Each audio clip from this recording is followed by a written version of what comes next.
What's going on, family? We are out here in Greenwood, and I'm outside of Visitor Studios. Yeah, we're about to go in here and get an update on what Phil has been up to. Now, we were here, I was introduced to Visitor Watches a few years back, and since then, man, I think the brand has been like amazing. It's the infamous door. I just love this door. Love the setup. Yeah. Okay. So you know what it is.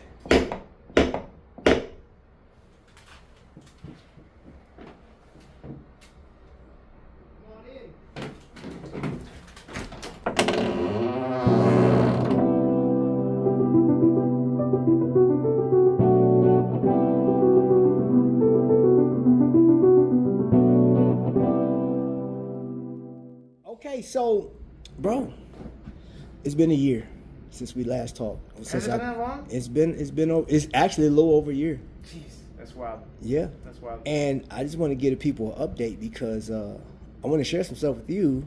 Mm-hmm. I don't know if you pay attention to YouTube as much or social media, what's being said, but since I came here, now I know I actually did some research and I went back, like you go back, like as far as YouTube, like at Anonymous Watch Guy, Bruce Williams, of course, Randall Rob, like multiple times.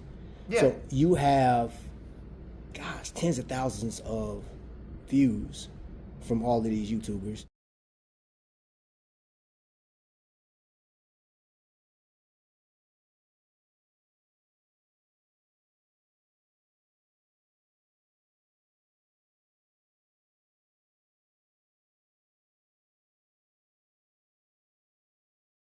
So what I want to do is, I think it's just by tradition, you have to come by the case first, right? Like that's just it. You have to go by the case. Yeah. And you know, one thing that I was able to do was literally the last time me and you talked, you kind of gave us a brief of who you are, what the company is, future plans. But then I took it a little deeper, and that's why I appreciate all the YouTubers that's actually done videos on you. Mm-hmm.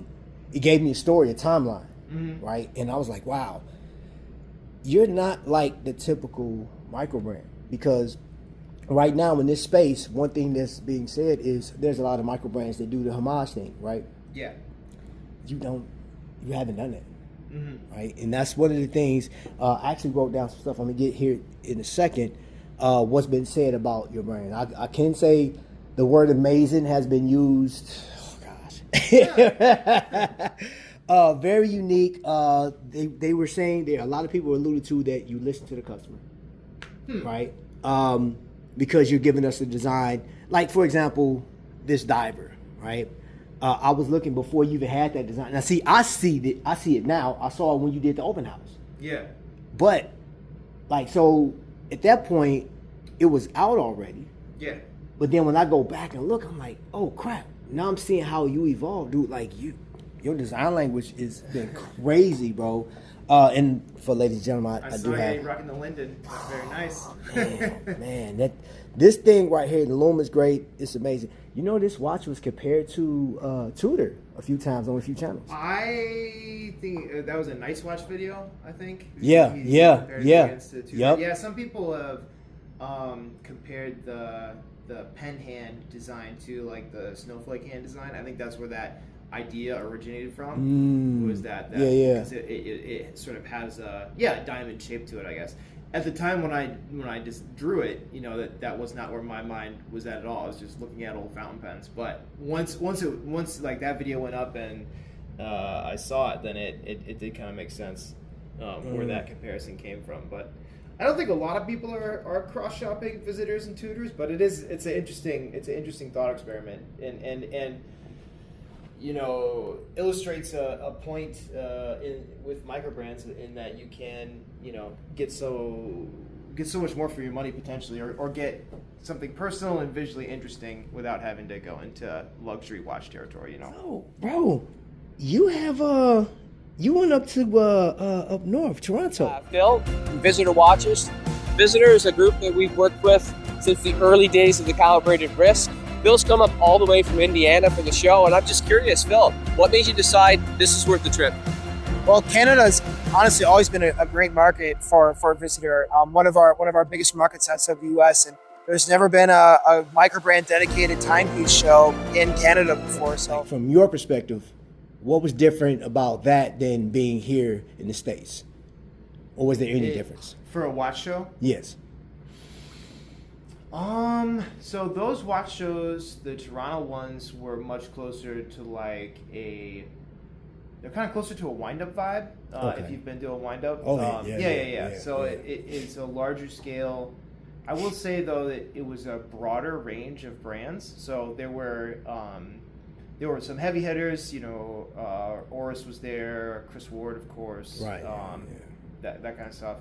And then there were some smaller brands that I'd never even heard of. Some startups who were or microbrands who were just starting up. So it really had a very probably a wider range of brands than you could find at maybe the DC show, the District Time. Yeah, I went there too. Yeah, that's probably the one that maybe that's the best analogy in terms of the feel of the show, because they really run the gamut there too. Sheesh. They're Intersect, those shows are kind of a smaller, almost like a get together kind of feeling to them. Which I love those, and then Wind Up is kind of like this big party, but it's a little top heavy, at this point. Yeah. In terms of the kind of brands that are represented, and then like District Time, and then the Canadian shows were sort of just like, here's the market, like this is like everything, like a little slice of everything. From people who are just starting out to extremely well established, been around for 30 years kind of brands. Like as far as how your watches are, bro. How did that affect you? Like because the news dropped as a collector, I was like, oh Lord, here we go. Yeah.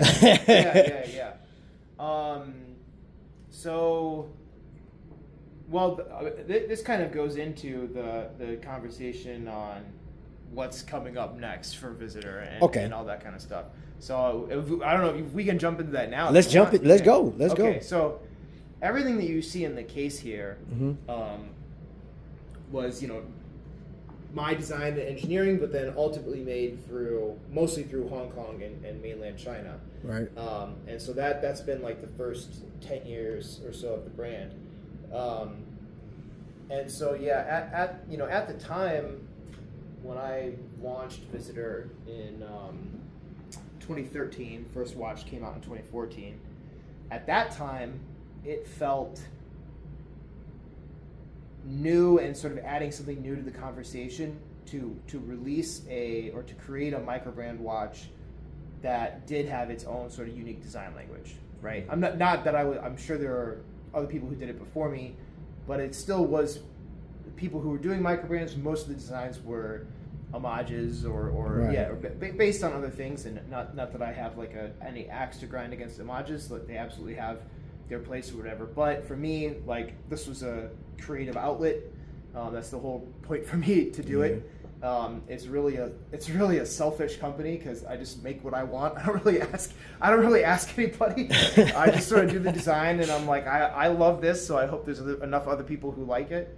And so I kind of wanted to take more of a big brand mindset, like, hey, we're going to create a whole new design language and release this new product and try to strive for something that could, down the road, maybe somebody could look at and could think of it as a classic or iconic. A pet peeve of mine is when brands come out of the gate and start calling things iconic and classic of their watches, like right away. Right, yep. That's not up to you. That's up to the consumers. Yeah. You got to wait 20, 30 years and see if people are still talking about your watch or your design, and then you can call it iconic. Then you can use adjectives like that. Yeah. So you have no control over whether or not something you design is going to be classic or iconic or whatever. But I think there's a way that you can design for that possibility. And that's really what I wanted to do. And you're not going to get called iconic or classic if you're doing an homage piece straight up. Like if you're copying notes from Blancpain, Omega, and making a beautiful watch, that's awesome. Nobody 30 years from now is going to look back at that and say, "Oh, that by itself is a classic design, right? You have to tread new ground in order to have that possibility. So that's really what I wanted to do when launching the brand. And at the time, it seemed like a reasonably new thing to do, something that would add something new to the conversation on watches. At this point, it's not that unique anymore. There's a bazillion microbrands who have launched brand new, their own design languages, and there's so many amazing examples now.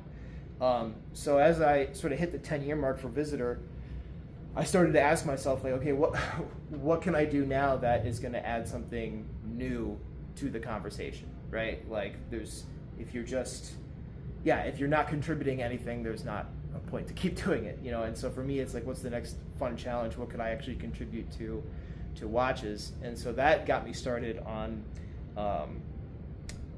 learning to machine things myself, learning the whole machining side, and trying to pursue the sort of domestic manufacturing. And so I have a few parts here that I can show you. I don't have the completed watch, but it is coming up. So this is actually a rough, raw case back prototype that I made in my garage. Here's the early case prototype, and these, for people who know Visitor, will probably recognize this as the Vale Park. Yep. I've been studying. I've been brushing up, bro. Yeah. So those are all U.S. made prototype parts. I mean, there's more in here. There's rotors. There's some crowns, some hands. So the Vale Park Mark II is on the way. It's gonna.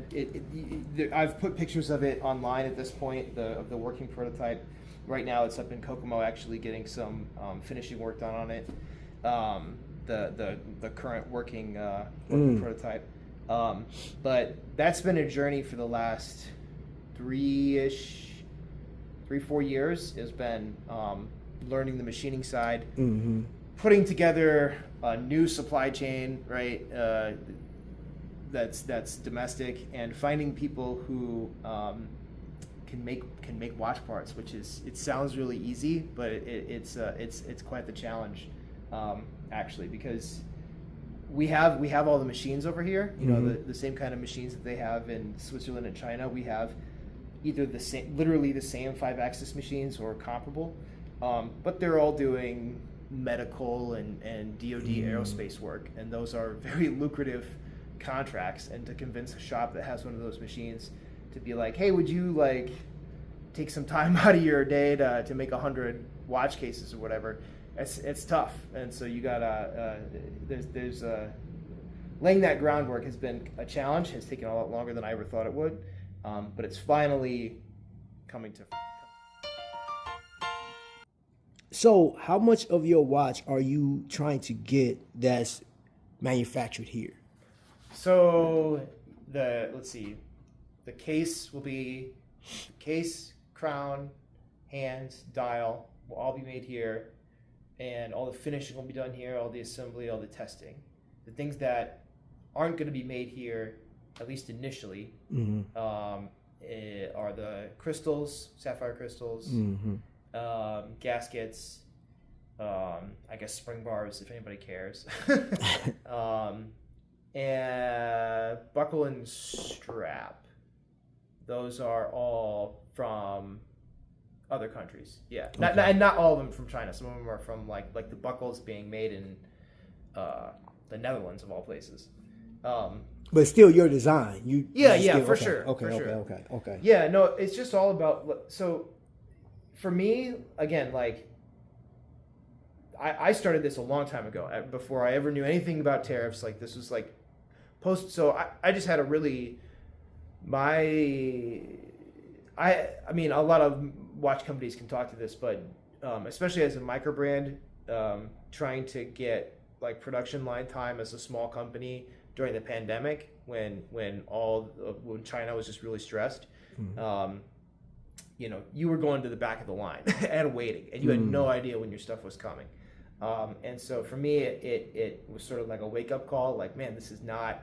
I can't plan anything with my brand, with releases, stuff like that, So I wanted to, and I was also getting kind of just tired of the high MOQ business model, you know, where you're kind of like, you're buying 500 or more watches at a time, and then you're like, okay, I hope this particular design is successful, because otherwise I'm gonna have a lot of watches in my garage. And there's just these huge cash flow swings because of the minimum order quantities, MOQs, that come with Chinese production or even Swiss or German production. So one thing that doing domestic like CNC computer numerical control of like milling offers, or potentially offers, is the ability to do smaller production runs than that, especially if you can learn to machine some pieces yourself. So I kind of have like a prototype shop set up in my garage now, and then have been able to find try to switch to a model where the tooling that I have is all sort of like digital tooling, right. As opposed to like hard molds for like casting, and then you're going to be casting hundreds of pieces or whatever. So my goal, hopefully, is to switch to more of a business model where I'm doing smaller volume or smaller production run volumes of a particular design, but then having more designs. So maybe I'll do like 50 units of the Vale Park and 50 units of Dune Shore and 50 units of something else, but then have 8 different designs. Where in the past it'd be like, okay, I have the Dune Shore and I have the Linden, and this year I can afford to run however many hundred of those, and those are sort of going to be the 2 designs for the year or whatever. I'd like to design more. That's the part that's fun, the most fun for me. And so I'm trying to push towards a production model that's going to allow me to design new things more frequently. But there's just a lot of groundwork in terms of establishing the supply chain and finding people to support that vision. So that's kind of where we're at now. Is there's been these years of like, okay, I think the way forward is to work with people locally as much as possible, or at least in the States, and find shops that can that have the right equipment and that are willing to entertain smaller runs. So laying all of that groundwork, and then hopefully we can move towards doing more different designs more often. Okay. I do want to say this. Just going back to, you got stuff coming up. Yeah. Right. And I know at Intersect you're going to be doing a reveal. I'll have the current build at Intersect. It's one of those things where I'm trying not to promise too much ahead of time, because like things always, anytime I give a date or something, I always end up regretting it, because then things get delayed outside of control. So the watch as it currently is, the Vale Park Mark II will be at Intersect, and I'm hoping for it to be as close to a pre-production unit as possible. So that watch will be at Intersect, and it is very close. It already is very close to what the production watch is gonna be, but I mean, just yesterday I had another box at my house of new components. So there's new stuff that has to get finished and installed. Okay. Yeah. Okay. Looking forward to that. As we close, I want to say this. Last year, no, actually, yeah, it was 6 months ago. Was it this year? It was 6 months ago. I participated in a contest. Right. Ordinary Watch Guy gave a contest. What's the best watch that you could find under the $650 mark? Right. So I entered, right, and I entered this into the contest. Right?